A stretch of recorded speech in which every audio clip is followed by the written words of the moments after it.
Sa aming paggagawa nga ng bahay ni Nanay Concepcion, nakausap ko ang kanyang anak na si Kuya Jainaro. Marahil nagtataka rin ako kung ano ba talaga ang nangyari sa kanya. Na noon ay nakwento sa atin ni Nanay Concepcion na lulong raw ito sa bisyo at nawala sa tamang pag-iisip. At tumabot pa nga sa punto na ito ay pinamental. Pero nung nakaraan, yung pangingilig mo, wala pa yan. Yung time na nagagamit ka talaga nun. So doon lang, ibig sabihin doon nagsimula. Yung paglabas mo sa mental. Yeah.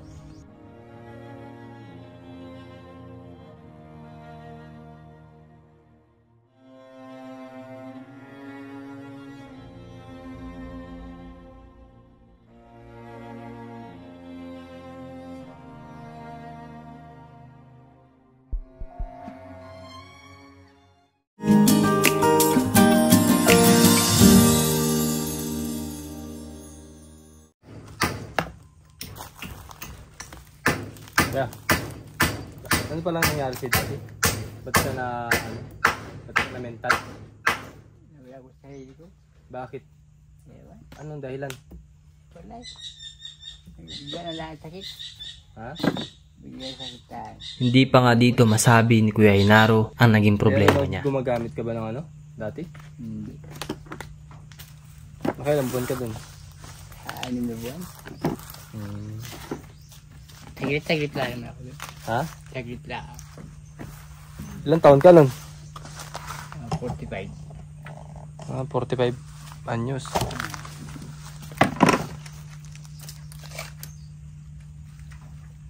Nakakalimutan kumain. Minsan. Ha? Minsan. Pero kwento ni nanay, ano ka daw? Nagamit ka daw dati ng ano? Dati. Ha? Ng ano? Drugs talaga? Oo.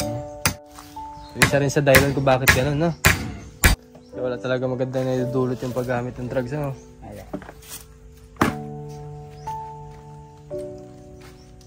Eh di ano ka, kasama ka sa watchlist. Wala pa naman eh. Wala pa.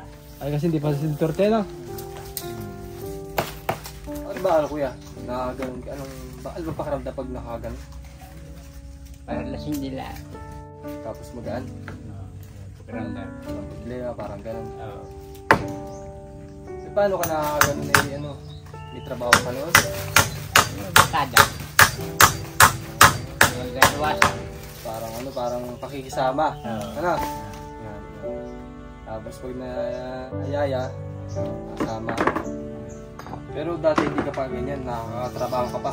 Oo. Ano trabaho pa nun? Ay, talukit nila. Taluk. Talok. Taluk ani. Oo. Pero nung nakaraan, yung pangingilig mo, wala pa yan. Wala. Yung time na nagagamit ka talaga nun. So doon lang, ibig sabihin doon nagsimula. Oo. Yung paglabas mo sa mental. Oo. Pero dati nag-aaral ka. Anong matapos mo? Federation. Third year high school ka? Oo. Saan? Provincial.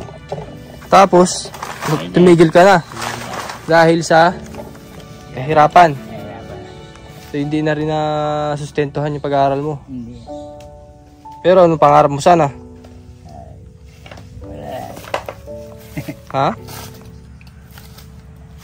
Anong pangarap mo sana? Wala. Wala ka ng pangarap? Bakit nawala?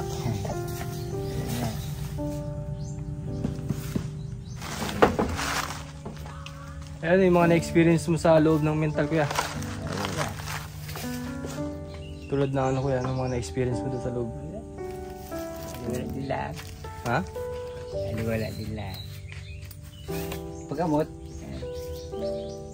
Tapos puro mga activities. Sabihin pala, malaking tulong yung pagpunta mo dyan sa mental kasi kahit pa paano gumaling ka, bumalik sa dati. Hindi nakatulad dati, no? Eh, ano yung naramdaman mo nung time na medyo ano ka na? Yung nawawala na sa sarili. Wala na. Ano nagawa mo nun? Sari, naglakad. Naglakad dito. Naglakad. Alam mo yung nagawa mo nun pero hindi na. Parang ano ka na, tawag dito? Nagtataka ka na rin kung bakit mo nagawin ganito, ganun? So kaya si Nanay Concepcion dinala ka sa mental. Kasi nakapansin na nila. Kaya nasobrahan, no? Pag di mo pala talaga kinaya yung paggamit ng ganun, talagang masisiraan ka pala ng ulo. Pero sa ngayon kuya, may chance ka pang gumamit ng ganun. Wala. Kahit na puntahan ka dito ng kabarkada yun. Wala, may mga asawa na. May mga apo na sila. Oo. May mga asawa So na. ibig sabihin nagbago na. Nagbago na rin sila. Pero buti na lang at ano. Kahit ganun ay lumayo na kayo sa ganung bisyo. Kasi walang magandang patutunguhan.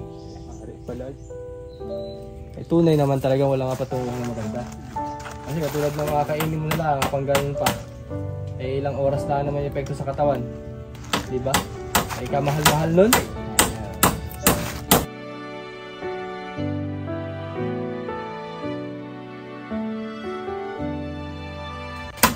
Pero dati nag-yosi ka din. Dati, Inom. inom. Ibig sabihin talagang binago mo yung sarili mo. Kuya, ano yung mga naisip mo na kailangan ko na magbago, kailangan magbago yung sarili ko? Para maganda lang buhay. Kasi parang nalagay niya sa alanganin yung buhay mo. Oo. Hindi ka na rin nag-asawa, no? Hindi eh. Nakalimutan ang mag-asawa. Naaliw sa binata eh. Basta na po binata, yung sa may asawa. Kaso ano, sobrahan ano? Wala na lang. Hindi ka na nakapaghanap ng jowa. Pero nagka-jowa ka. Oo. Eh, nasaan na? Nag-asawa na ngayon. May asawa na. May mga apo na. Eh, nagsisi ka doon. Bakit di ka nag-asawa? Oo. Kasi walang kasama sa buhay. Tumanda, ano? Kung tumanda. Saan din mahirap. Pero nakailan jowa ka? Tatlo. Tatlong babae din pala, ano? Puro nakawala. Wala. Ano, sila nang iwan o ikaw nang iwan? Sila lang iwan. Dahil nakikita nila sa iyo. Oo. Yeah. Parang, ay, ganyan lang si Hinaro. Walang puro ganito ang gawin. Eh, maganda rin at ngayon kasi parang nagsisikan na rin sa ginaunin. Wala ka lang ano. Tsaka ano, parang lalapit ka na rin sa Panginoon.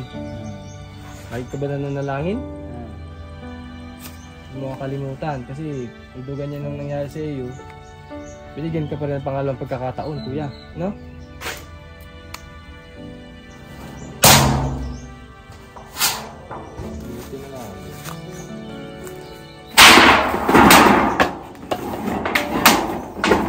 Gamit ko na matanda. Nay, muna!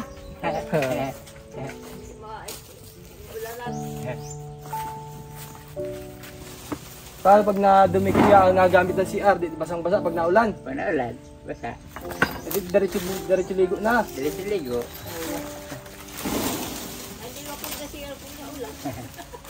At paano na, sa ano? May mga nagawa man tayong pagkakamali noon ay hindi pa huli para magbago. Madami mang dago kang dumaan sa buhay natin ay lagi natin tatandaan na laging may second chance para bumawi tayo at ayusin ang buhay natin. Tanging tayo lang ang makakatulong sa sarili natin. May mga pagkakataon na hindi natin maiwasang makagawa ng maling desisyon. Madapa, ngunit ang mahalaga ay bumangon tayo. Matuto sa pagkakamali at mas maging malakas sa mga hamon ng buhay.